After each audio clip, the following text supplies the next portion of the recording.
Mahakumbh 2025 DM madam आई बुर्का पहनकर, police वालों ने मिलकर उनके साथ किया कुछ गलत।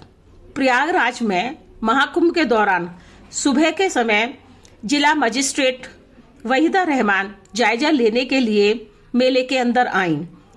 वहीदा रहमान जी अपने बहुत सख्त एवं ईमानदार ऑफिसर के रूप में जानी जाती हैं।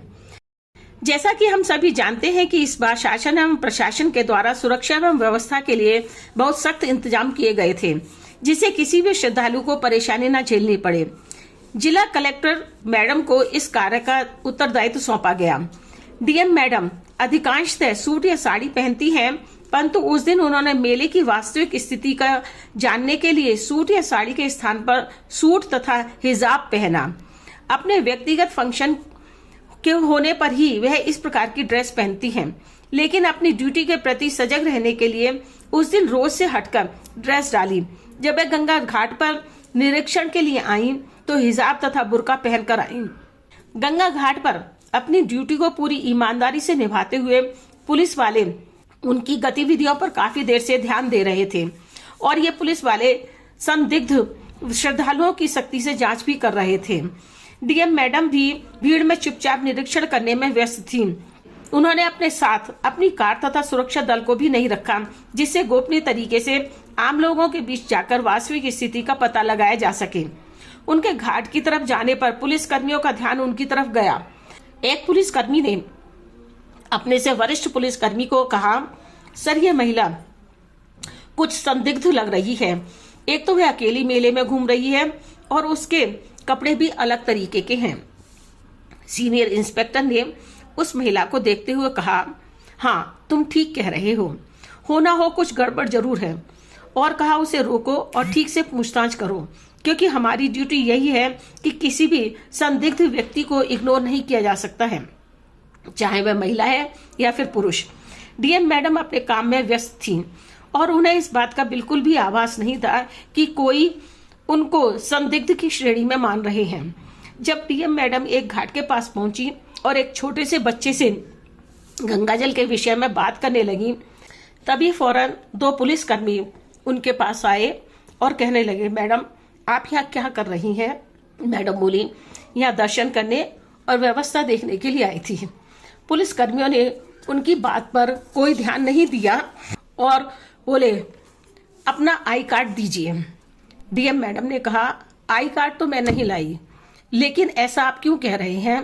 डीएम मैडम की यह बात सुन पुलिसकर्मी थोड़े नाराज होते हुए बोले, बिना आई कार्ड के आपसे पूछताछ की जाएगी, आप अकेले भी क्यों घूम रही हैं? डीएम मैडम कुछ भी नहीं समझ पा रही थी कि यह सब क्या चल रहा है। इन्हीं वार्तालाप के बीच सीनियर इंस्पेक्टर भी आ गए और बोले, आप अपना बैग चेक करवाइएगा, आपके पास क्या सामान है। अब डीएम मैडम मन में विचार करने लगी कि यदि मैंने इन्हें अपनी वास्तविकता बताई तो ये लोग ज्यादा शर्मिंदा हो जाएंगे, जबकि ये लोग अपनी ड्यूटी ईमानदारी से निभा रहे हैं। लेकिन फिर भी अपनी पहचान बताने से पहले सोचा क्यों ना इन लोगों की परीक्षा ली जाए। मैडम ने कहा, आप जो चाहे पूछने के लिए स्वतंत्र हैं, परंतु इतना समझ लीजिए कि मैं किसी भी गलत इरादे से यहाँ नहीं आई हूँ। अब तो पुलिस कर्मियों को मैडम के ऊपर और भी ज्यादा शक होने लगा और उन्होंने मैडम का बैग लेकर उसकी तलाशी लेनी शुरू कर दी। उन्हीं में से एक पुलिसकर्मी बोला, इनको थाने ले जाना पड़ेगा, वहां पर ये अपने आप सच उगल देंगी। घाट पर खड़े सभी लोग चारों तरफ घेरा बनाकर खड़े हो गए और तरह तरह की बातें करने लगे। कोई महिला को चोर कहने लगा तो कोई बच्चे उठाकर ले जाने वाली महिला समझने लगा, तो कुछ व्यक्ति चरित्रहीन भी कहने में नहीं कतरा रहे थे। डीएम मैडम अभी भी अपनी पहचान न बताकर आगे और बात बढ़ाना चाहती थी। अब डीएम मैडम को थाने पहुंचा दिया गया और इंस्पेक्टर ने सवाल पूछने शुरू कर दिए। आप कहां से आई हैं? यहाँ क्यों आई हैं? आपका नाम क्या है? आप कहाँ रहती हैं? आप क्या करती हैं? आदि आदि। मैडम ने हंसकर कहा कि क्या मैं अपना नाम थोड़ी देर बाद बता सकती हूँ? पहले आपको जो भी प्रश्न पूछने हैं पूछ लीजिए। इंस्पेक्टर को उनका यह जवाब पसंद नहीं आया और गुस्से से बोला, आपकी ये हरकतें, बात करने का तरीका और बीच बीच में चुप हो जाना हमें मजबूर कर रहा है कि हम आपको हिरासत में ले लें। डीएम मैडम सब कुछ चुपचाप सुन रही थी और वह यह भी जानती थी कि यह कहानी उनके खत्म करने पर ही खत्म होगी। उनके चेहरे पर कोई शर्मिंदगी या घबराहट नहीं थी, बल्कि एक आत्मविश्वास से चेहरा चमक रहा था। थाने में गहमागहमी मच गई थी। डीएम मैडम अब भी पुलिस की निगाहों में संदिग्ध बनी हुई थी। वरिष्ठ इंस्पेक्टर ने उनको एक कुर्सी पर अपने सामने पूछताछ के लिए बैठाया और सख्ती से सवाल पूछने के लिए अपने अन्य साथियों को कहा, और यह भी कहा कि जब तक पूरी जांच पड़ताल न हो जाए और आप लोग संतुष्ट न हो जाएं, तब तक इन्हें जाने मत देना। डीएम मैडम यह सब देखकर मन ही मन खुश हो रही थी। उनको यह सब देखकर अच्छा लग रहा था कि पुलिस जो भी कुछ उनके साथ कर रही है, उससे मुझे उनकी व्यवस्था तथा मुस्तैदी के विषय में पता चल रहा है, क्योंकि पुलिस की व्यवस्था उनकी व्यवस्था का एक पार्ट है। यह एक अनुभव भी उनको मिल रहा था। अब मैडम का मन यह भी कह रहा था कि अब समय आ चुका है कि मैं अपनी असलियत सबको बता दूं। इंस्पेक्टर ने पूछा, आप जो यहाँ पर ऐसे घूम रही हैं, आपके पास महाकुंभ में घूमने की परमिशन है क्या?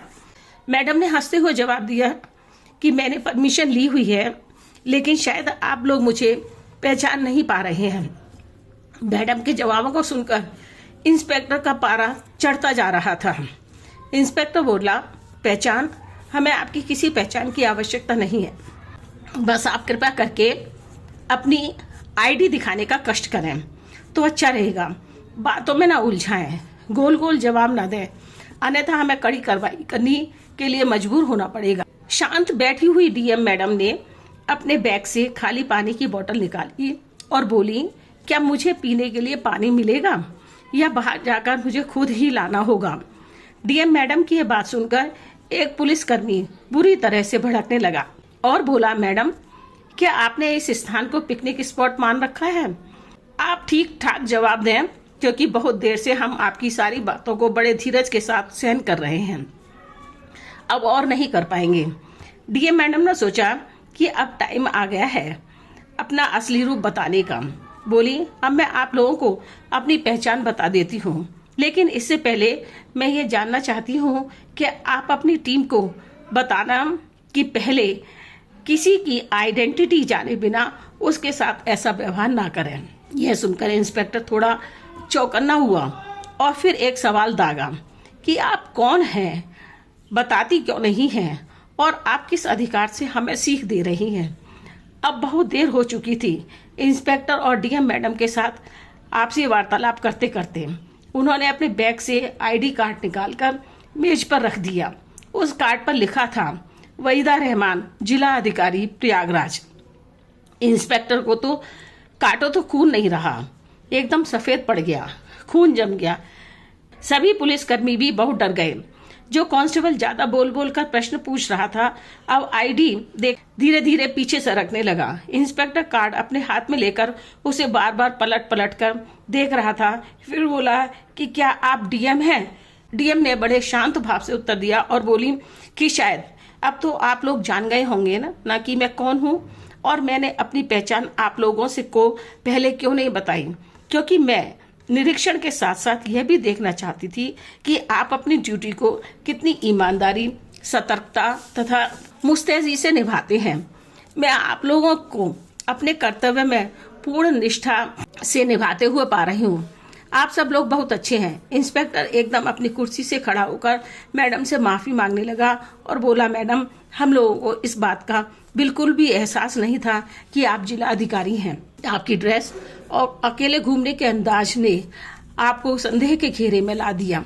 इसी कारण हमें आपको रोककर पूछताछ करनी पड़ी, क्योंकि हमारा उद्देश्य महाकुंभ में सुरक्षा तथा व्यवस्था को बनाए रखना है। मैडम ने कहा कि मैं यह जानती हूँ कि आप लोग अपनी ड्यूटी अच्छी तरह से कर रहे हैं। अधिकांशतः लोग पुलिस को नकारा मानते हैं, पैसे खाने वाले मानते हैं, परंतु मुझे यह सब देखकर बहुत अच्छा लगा कि आप सब इतने चौकन्ने हैं। लेकिन फिर भी मैं यह कहना चाहूंगी कि अगर कोई महिला या आम नागरिक आता है तो उसकी बात को पहले ध्यान से सुने।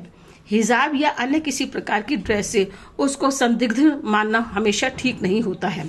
इंस्पेक्टर ने अपने थाने के स्टाफ को आदेश दिया कि मैडम को चाय एवं नाश्ता करवाइए तथा उनकी गाड़ी को बुलवाइए। मैडम ने बड़े विनम्रता से कहा इस सब की कोई जरूरत नहीं है। मैं तो सिर्फ ये देखने के लिए आई थी कि हमारा प्रशासन कैसे काम कर रहा है, और मैं आप लोगों का काम देखकर बेहद खुश हूँ। लेकिन यह भी थोड़ा ध्यान रखना है कि हर बार शक की निगाहों पर किसी को आतंकवादी या अपराधी मानना ठीक नहीं है। यह सुनकर इंस्पेक्टर बोला, आप ठीक कह रही हैं, आगे से ध्यान रखेंगे। मैडम ने कहा, ठीक है, अच्छा मैं चलती हूँ, क्योंकि मुझे अपने काम पर वापस जाना है। थाने के कुछ पुलिसकर्मी उनके साथ घाट तक आए। वहां पर उपस्थित सभी लोग मैडम और पुलिस वालों को देख रहे थे। कुछ आपस में बातें कर रहे थे कि यह वही महिला है जिसे थोड़ी देर पहले पुलिस वाले पकड़कर थाने ले गए थे। डीएम मैडम ने गाड़ी में बैठते बैठते भी सभी को उनकी ड्यूटी अच्छी करने की प्रशंसा की। मैडम फिर घाट पर वापस आ गईं। सभी पुलिसकर्मी थोड़ा शर्मिंदा भी हो रहे थे, पर अपनी ड्यूटी पूरी करने के कारण मिली इज्जत और प्रशंसा से बहुत खुश भी नजर आ रहे थे। डीएम मैडम को घाट पर देखकर अब भी लोग यही सोच रहे थे कि आखिरकार यह महिला है कौन जिसे पुलिस ने पकड़ा। मैडम ने लोगों की परवाह किए बिना घाट की व्यवस्थाओं का निरीक्षण करना शुरू किया। दोपहर होते होते यह घटना सब जगह फैल गई। जिले के एसपी के कानों में जब यह बात पहुंची, तब उन्होंने थाने के इंस्पेक्टर को फोन करके कहा कि मैं ये क्या सुन रहा हूँ, यह सब क्या चल रहा है। आप लोगों ने मैडम को पहचाना नहीं और ऊपर से संदिग्ध समझकर उन्हें थाने में ले आए। इंस्पेक्टर डरते डरते बोला, सर गलती हो गई, और उनकी ड्रेस तथा व्यवहार ने हमें शक के घेरे में लेने को मजबूर कर दिया, परंतु मैडम के समझाने पर हमें अपनी गलती का एहसास हो गया है। एसपी ने कड़े शब्दों में बोलते हुए कहा कि यह तो ठीक है, लेकिन अगली बार ऐसा कुछ भी नहीं होना चाहिए, अन्यथा परिणाम भुगतने के लिए अपने आप को तैयार रखना। एसपी साहब ने कहा, अपने स्टाफ को संवेदनशीलता के साथ काम करने की ट्रेनिंग दो। इंस्पेक्टर ने सोच लिया कि अब मैं और मेरी टीम प्रत्येक संदिग्ध व्यक्ति के साथ इंसानियत से व्यवहार करेंगे। कुछ दिन पश्चात मैडम ने प्रशासनिक कर्मचारियों तथा पुलिस बल के लिए एक मीटिंग रखी। उसमें कहा कि मुझे आप सभी पर घमंड है, अभिमान है कि आप लोग महाकुंभ जैसे महाआयोजन का कार्य इतनी अच्छी तरह से संभाल रहे हैं। लेकिन मैं ये कहना चाहती हूँ कि कानून पालन के साथ मानवता को बनाए रखना जरूरी है, और हर व्यक्ति पर शक करना भी जरूरी नहीं है। अगर किसी पर शक है तो उसकी बात को ध्यान से सुने और निराकरण करें। सभी लोग मैडम की बात ध्यान से सुन रहे थे और मैडम के व्यवहार से बहुत प्रभावित भी थे कि मैडम ने बड़े प्यार से हमें अपनी ड्यूटी कैसे करनी है यह समझाया है, जो कि हमारे लिए भविष्य में एक बहुत बड़ा लेसन का काम करेगा।